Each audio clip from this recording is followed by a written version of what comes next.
Allahu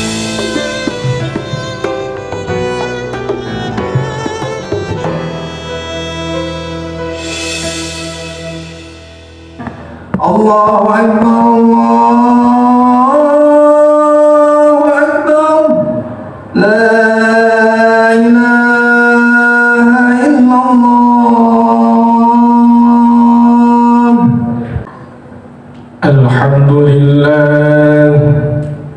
Alhamdulillahilladzi amarna bil-ittihadi wal-i'tisami bihablillahi matin.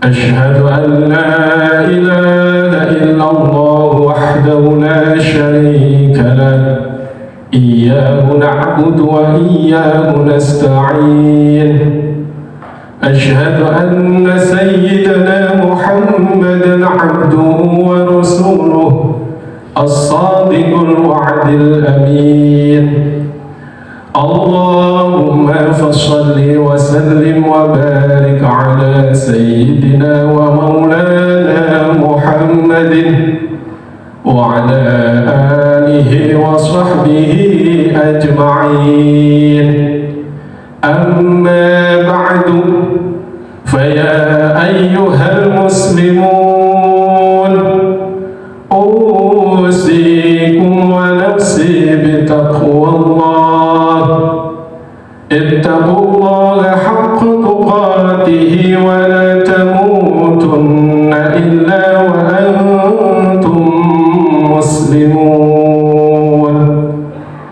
Hadirin jamaah salat Jumat yang dimuliakan Allah Subhanahu wa Ta'ala, syukur alhamdulillah pada siang hari ini kita masih dikehendaki Allah untuk berkhidmah, untuk menyembah, untuk mengabdi kepada Allah Subhanahu wa Ta'ala.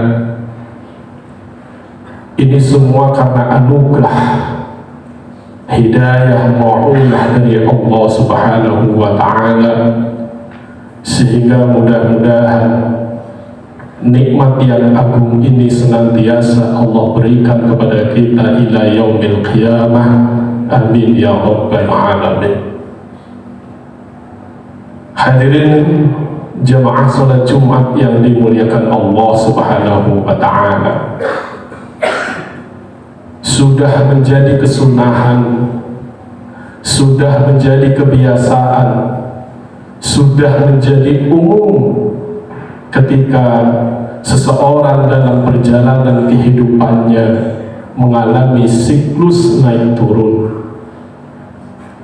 Dulu rajin, dulu mau ibadah, dulu mau sholat, namun dalam perjalanan waktu kemudian dia tinggalkan sholatnya, dia tinggalkan ibadahnya, dia sudah tidak mau berbuat baik lagi, entah berbuat baik di lingkungan keluarga, lingkungan kerja, ataupun dalam sekup kenegaraan dan kebangsaan. Inilah yang kemudian ada istilah al-imanu yazidu wa yanqus, bahwa iman kadarnya, kualitasnya itu kadang-kala mengalami naik dan turun. Oleh karena itu di dalam kitab Ar-Risalatul Mu'awana karangan As-Sayyid Abdullah Al-Haddad rahimahullahu ta'ala wa nafa'ana bihi wa ulumi fid dharain, di situ beliau memberikan tips bagaimana supaya kita tetap istiqamah dalam mengabdi kepada Allah, dalam berbuat baik kepada orang lain yang merupakan itu juga bagian dari ibadah kepada Allah.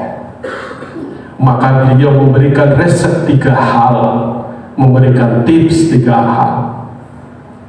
Yang pertama, supaya kita tetap istiqomah, tidak malas untuk ibadah, bahkan na'udzubillah sampai kemudian terjerumus ke dalam kemaksiatan.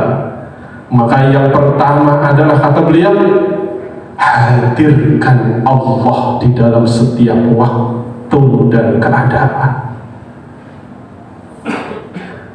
An ta'budallah ka'annaka tarah, fa illam tarah innallaha yaraka. Sembahlah Allah seakan-akan kau melihat Allah. Tapi jika kau tidak bisa merasakan kondisi seperti itu, maka yakini bahwa Allah senantiasa mengawasi dan melihat kita dimanapun kita berada dan dalam kondisi apapun kita keberadaannya. Hadirin sidang Jumat yang dimuliakan Allah, sebagaimana ketika kita di lingkungan kerja, kalau kita senantiasa terus diawasi oleh pimpinan, maka kadang-kala ada orang yang semangat, tetapi ketika tidak diawasi oleh pimpinan, ada orang-orang yang kemudian turun kualitas ataupun kuantitas kerjanya. Inilah kemudian kata Sayyid Abdullah Al-Hadid, hadirkanlah Allah, rasakan bahwa Allah ada di hadapan kita. Kalau kita bisa membayangkan kekasih kita ada di hadapan kita, bayang-bayangannya, lalu apakah sulit kemudian menghadirkan Allah di hadapan kita? Karena ini adalah merupakan sebuah tips yang sangat mujarab yang dulu pernah dipraktekkan oleh Rasulullah kepada salah satu umatnya. Suatu ketika ada orang, salah satu sahabat Rasulullah yang baru masuk Islam, dia menanyakan kepada Rasulullah, "Ya Rasulullah, saya sudah hobi berzina. Sungguh sulit saya meninggalkan zina. Padahal saya tahu betul zina itu kotor, zina itu hina. Tetapi karena ini sudah menjadi hobi dan kebiasaan saya sulit sekali untuk meninggalkannya." Lalu kata Rasulullah, "Kalau engkau memang sulit untuk memahami betapa Al-Quran itu melarang tentang zina, ya sudah, coba setiap kau mau melakukan zina, jangan membayangkan bayangan saya. Silakan zina, tapi ketika kau mau zina, jangan membayangkan saya ada di hadapan kamu." Lalu orang ini pergi. Suatu ketika keinginan hobi berzina yang muncul, dia lalu pesan wanita tunawisma, tunasusila. Ketika dia sudah mau melakukan perbuatannya, tiba-tiba ada muncul bayangan Rasulullah di hadapannya. Seketika itu dia membatalkannya, pergi ganti orang lagi. Kemudian ketika mau melakukan perbuatannya, bayangan Rasulullah itu pun muncul sampai berkali-kali. Sehingga dari sini kemudian dia tobat untuk tidak melakukan zina karena merasa dan terus diawasi oleh Rasulullah. Lalu bagaimana kalau kita bisa menghadirkan Allah di dalam setiap waktu, baik itu di rumah, di lingkungan kerja, ataupun di lingkungan masyarakat? Yang kedua, kalau kita tidak bisa menghadirkan Allah di kehidupan kita, tidak bisa merasakan bahwa Allah terus mengawasi kita, maka yang kedua, yakini betul sebagai orang yang beriman bahwa setiap waktu, setiap detik kita didampingi oleh malaikat Raqib dan Atid. Bisa jadi di lingkungan kerja kita ada yang tidak mau mencatat, atau lupa, atau khilaf, tidak mencatat kebaikan-kebaikan yang kita lakukan, tetapi tidak ada kamusnya, tidak ada rumusnya, oleh malaikat Raqib dan Atid luput catatan. Baik itu kebaikan ataupun keburukan, baik itu yang sangat sederhana maupun kebaikan yang sangat besar, itu semuanya tidak akan luput dari catatan malaikat Raqib dan Atid. Kita harus rasakan bahwa sebelah kanan kita ini ada malaikat Raqib yang terus dan selalu mencatat kebaikan kita, sesimpel, sesederhana apapun.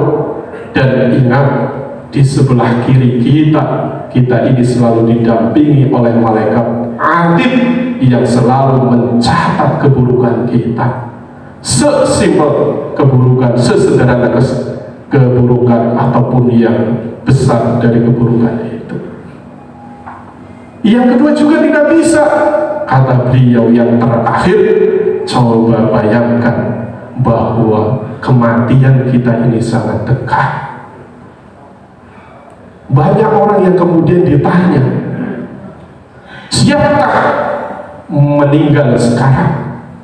Maka di antara mereka ada yang menjawab, saya belum siap mati sekarang, saya belum siap meninggal sekarang, karena saya belum bisa membantu orang tua, karena saya belum bisa membahagiakan anak, karena saya belum bisa berbuat baik untuk banyak orang, karena saya masih banyak dosa, maka saya belum siap meninggal.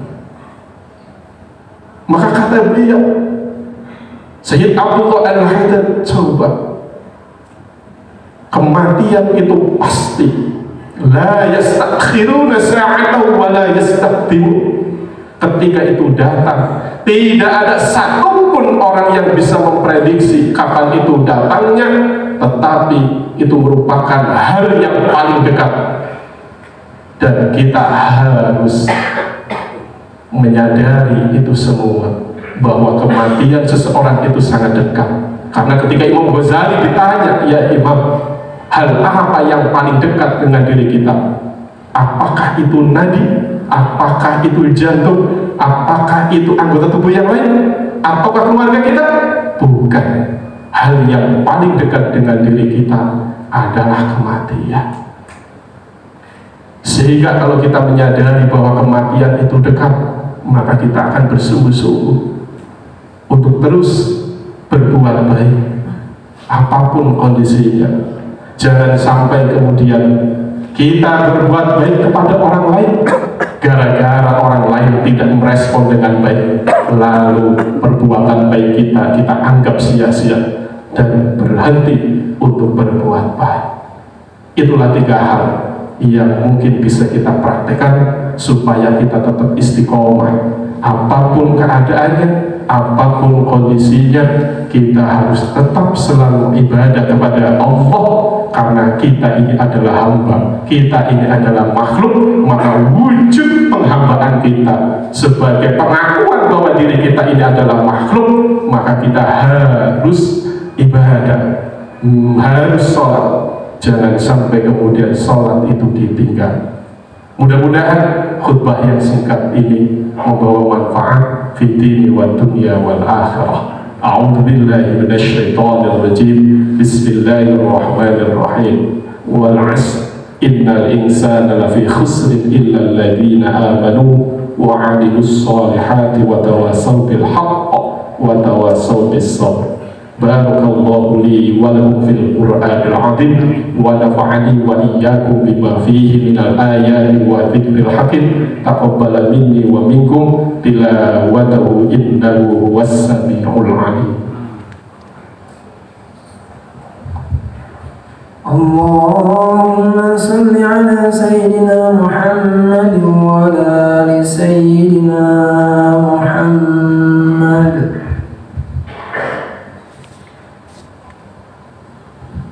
Alhamdulillahi Rabbil Alamin, wal 'aqibatu lil muttaqin wa la 'udwana illa 'alal zalimin.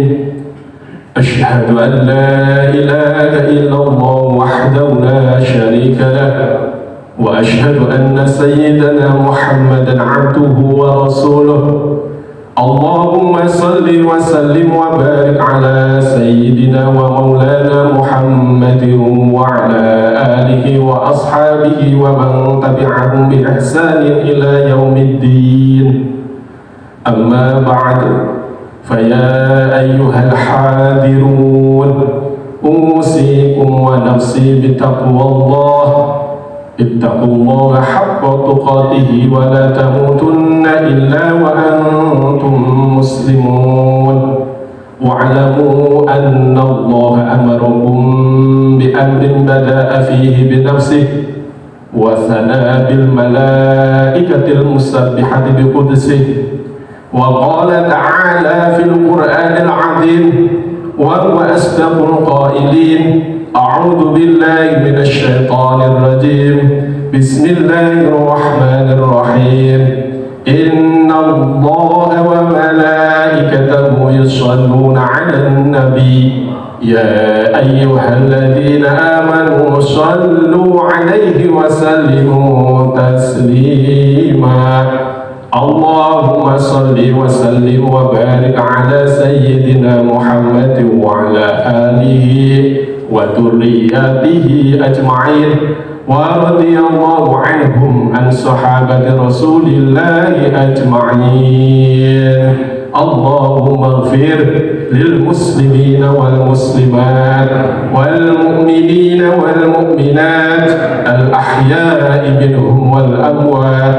اللهم افتح بيننا وبين قومنا بالحق وأنت خير الفاتحين. اللهم آمنة الرعية بلدان إندونيسيا سلامة والعافية. اللهم إنا نسألك السلامة والعافية في الدين والدنيا والآخرة.